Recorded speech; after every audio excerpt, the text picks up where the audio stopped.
Votre mise à jour démarre maintenant avec Patrice Lobignat. Patrice est conférencier, auteur de plusieurs ouvrages. Comment changer de stratégie pour faire moins, mais mieux, co-auteur de Marketing Zéro et auteur du marketing émotionnel. Patrice, bonjour. Bonjour Christian. Le marketing est-il à bout de souffle? Le marketing n'est pas à bout de souffle, mais presque, on va dire. Parce que beaucoup de gens en ont marre du marketing, parce que beaucoup de gens décrient le marketing et pensent qu'il est responsable de pas mal de situations dans lesquelles on se trouve aujourd'hui. Surconsommation, fast fashion, enfin on en reparlera tout à l'heure, mais il y a beaucoup de sujets qui sont attribués négativement au marketing. Dans Marketing Zéro, l'un de Ouais. tes ouvrages, c'est ce que tu as développé, les mini-doses alors? En marketing zéro, c'était partir de ce constat et de se dire, en fait, on peut faire du marketing autrement, on peut le faire bien, et pour le bien aussi, des marques, mais aussi des gens, c'est-à-dire nous, les consommateurs, les clients. Et l'idée, c'était d'essayer d'avoir une méthode pour rebooter finalement, repartir de zéro. Ça voulait dire, reprenons un petit peu toutes les actions et essayons d'avoir une grille d'analyse qui permette de se dire ça c'est bien, ça c'est moins bien, ça c'est pas très cohérent avec qui nous sommes, c'est pas non plus très responsable par rapport aux enjeux que nous connaissons et aux enjeux de la planète, c'est pas non plus très bien pour nos salariés parce que le marketing a un impact aussi sur l'interne de l'entreprise et finalement donner des clés de reconfiguration, si j'ose dire, du marketing de l'entreprise. Alors le marketing, ça sert à vendre pour les entreprises. On pourrait croire à les entendre dans leur stratégie que les arbres montent au ciel. Le marketing, c'est toujours plus. Oui, le marketing, c'est 50 ans ou plus de toujours plus, justement. C'est l'idée qu'on pourrait adresser plus de messages à plus de gens, pour avoir plus de clients, faire plus de business et avoir et potentiellement plus de résultats. Et puis, bah, plus, à un moment, oui, c'est ça, on va pas toucher le ciel, on est arrivé à peut-être la cime des arbres, mais on va pas plus loin et en fait, on est dans le rétro-pédalage, c'est-à-dire qu'à force d'en faire plus, bah, on a submergé les gens de messages, on a submergé nos écrans, enfin les médias partout, et le résultat, c'est qu'évidemment, on n'en peut plus. Donc, on parle d'infobésité, par exemple, mais le marketing a aussi contribué à ça. Nous recevons des quantités de newsletters que nous ne lisons jamais. Et c'est pas que ça, c'est à chaque nouvelle idée. Le webinar, ça a été pareil. On nous a dit, ah, c'est vachement bien parce qu'on est dans le confinement, ça va être sympa. Puis après, ben, les webinars, une fois que tu en as vu 10, t'en peux plus, quoi. Donc, c'est toujours cette idée, mais ça vient de cette logique de croissance et il faut en faire plus pour avoir des résultats. Plus les moyens diminuent en efficacité, et plus on essaye d'en faire plus. Ce qui est assez bizarre, c'est qu'on sait que Seth Godin, par exemple, explique que quand il a commencé il y a 20 ans à faire des campagnes d'emailing, bah, il arrivait à avoir sur des newsletters 60-70% de taux d'ouverture. Aujourd'hui, les gens ont plutôt 3%, 5%, 10%. Et donc, en fait, c'est ridicule. C'est-à-dire qu'on a de moins en moins de succès sur les actions qu'on mène, donc on fait plus d'actions. Tu vois, c'est cette logique un peu étrange de se dire ça marche pas, donc je vais quand même en faire Il davantage. y a une sorte de spirale infernale dans laquelle Ouais. tout le monde s'engouffre. Toi, tu opposes quoi à cette spirale? Ben moi, j'oppose l'idée de faire mieux. C'est-à-dire que je me suis toujours dit, si ça marche pas, c'est que tu le fais pas assez bien. Donc en fait, au lieu de te dire, je vais l'envoyer plus ou à plus de gens, je me dis, je vais en fait parler à moins de gens, parce que si je parle à moins de gens, je serai peut-être plus pertinent pour ces gens-là. Et à partir de cette idée-là, tu t'aperçois que c'est pas le nombre de gens à qui tu t'adresses qui compte, c'est la qualité de la profondeur, finalement, du message que tu leur envoies. Et tu ne peux pas avoir un message profond pour tout le monde, hein. Ça marche pas. Donc il y a aussi ce fantasme de se dire, j'ai un message, il va plaire à tout le monde va m'applaudir et tout le monde va dire, ah c'est génial, je vais acheter ton produit. C'est un fantasme du marketing qui prétend ça et qui le vend aux directions des entreprises, mais en réalité, on voit bien que ça marche pas. Donc on ferait mieux de faire du micro-marketing, c'est-à-dire parler à quelques personnes, mais bien. Enfin, mieux. Comment les entreprises reçoivent ce type de message? Avec beaucoup de scepticisme, évidemment, puisque au départ, tu dis, je vais faire moins de choses, je vais éliminer toutes les actions qui sont un peu inutiles, au sens, on pourrait ne pas les faire, mais qu'est-ce qui va te permettre de dire, on va pas le faire? l'incohérence, la surabondance.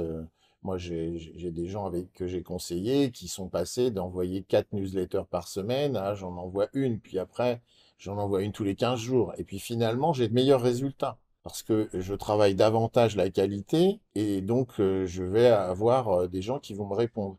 Mais l'obstacle à ça, c'est un changement de mindset. C'est une question, je dirais presque de philosophie. C'est-à-dire qu'en fait, toi, en tant qu'individu, t'aimerais qu'on te parle bien, tu vois, qu'on te parle de sujets qui t'intéressent et pas tout le temps de tout et de n'importe quoi.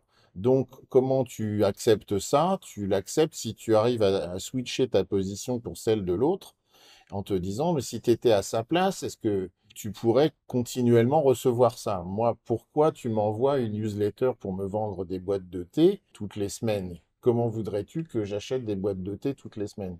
Enfin, j'aime bien le thé, tu vois, j'en bois tous les jours, mais ça va pas être possible à un moment. Donc c'est ça, c'est comment j'arrive à convaincre des gens qu'ils vont pas perdre en business, parce qu'en fait la clé c'est Mhm. ça. Mhm. Et en réalité, si tu t'adresses mieux déjà à tes clients, donc tu vas switcher tes efforts de essayer de parler à des gens que tu connais pas, plutôt essayer de parler à des gens que tu connais et qui t'apprécient et mieux leur parler. Et si tu le fais bien, ceux-là vont aller chercher des nouveaux clients pour toi, donc tu n'auras plus besoin de le faire. Et ceux-là vont t'apprécier davantage et donc seront des meilleurs clients. Parce qu'être un meilleur client, c'est aussi ça, c'est apprécier la marque et l'acheter, quelle que soit sa proposition de valeur. Dans les grandes entreprises, il y a des actionnaires. Et est-ce que ce moins, mais mieux, c'est leur tasse de thé? Alors non, pas encore aujourd'hui. Non, c'est pas leur tasse de thé parce qu'ils sont encore dans cette logique de croissance, d'hyperconsommation. Mais pour certains, oui. Il y a des actionnaires qui ont compris cette idée.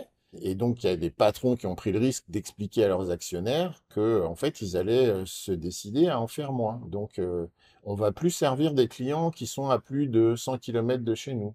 Parce qu'en fait, sinon, c'est une logistique de dingue. Et comme ils ont plus près de chez eux des concurrents, on risque d'être en difficulté et devoir se battre sur un prix, alors que de toute façon, on va devoir les intégrer. Enfin, ces frais de logistique vont devenir énormes.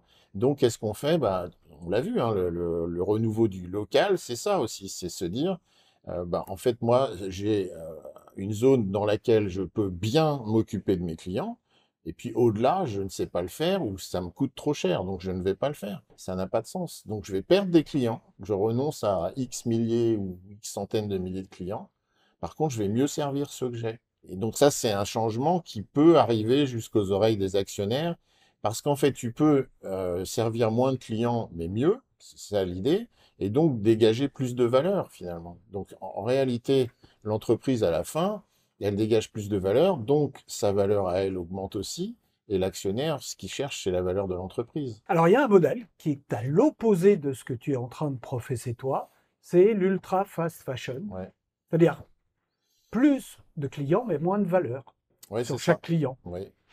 Oui, oui, là c'est l'anti-modèle par excellence. Et les chiffres que j'ai lus récemment cette semaine vont pas tellement dans mon sens, on va dire ça comme ça. C'est-à-dire que la fast fashion a doublé son chiffre en 2023 par rapport à 2022. Donc c'est quand même énorme. Pendant que de l'autre côté, des gens qui disent garde tes vêtements ou vends-les en seconde main, etc., eux ont vu diminuer leur revenu. Alors, on a de ce côté-là une sorte de schizophrénie chez le consommateur qui déclare de plus en plus vouloir faire attention, mais qui en même temps surconsomme des produits qui n'ont pas de valeur. Mais c'est assez simple à comprendre. Si tu viens me dire aujourd'hui un t-shirt coûte moins cher qu'un sandwich, et c'est le cas, je dirais que finalement la valeur du t-shirt, c'est même pas un sandwich. Donc les sandwichs, j'en mange tous les jours. Pourquoi j'aurais pas un t-shirt chaque jour? Tu vois, on en est presque arrivé là. Je pense qu'on va arriver au bout de ça parce que c'est de l'excès et qu'à un moment donné, les gens vont se rendre compte que ce serait mieux d'avoir un t-shirt de qualité plutôt que 25 qu'on va jeter au bout de 3 fois. Alors toi, tu fréquentes régulièrement les entreprises. Comment elles reçoivent ce type de message qui est le tien? Elles le reçoivent soit positivement, soit elles sont carrément sourdes, on va dire ça. Mais positivement, ça veut dire que ça va changer complètement la vie de l'entreprise. C'est-à-dire on va tout remettre à plat et on va se dire à chaque fois qu'on fait quelque chose, est-ce que ça crée de la valeur pour nos clients? Est-ce que ça crée de la valeur pour nos clients, puis pour notre entreprise? Et si on est dans cette logique-là, on s'aperçoit qu'on doit revoir les process, on doit simplifier les choses pour en faire moins. Et justement, c'est ça qui permet de faire mieux les choses. Donc en fait, ça va toucher toute l'entreprise. C'est pas simplement le marketing, c'est aussi l'organisation commerciale, c'est aussi l'organisation de la production, de la distribution, de la logistique, etc. Parce qu'au fait, finalement, on va toucher à tous ces pans-là pour arriver à une excellence dans la production et dans la commercialisation des offres. Donc les entreprises qui rentrent dans cette logique-là, ça va complètement changer leur façon de voir leur business. Patrice, quelles sont les clés d'interprétation de ta conférence? Les clés d'interprétation de ma conférence, c'est d'essayer de comprendre que moins, ça veut dire prendre conscience des choses, c'est le premier élément, et donc une prise de conscience.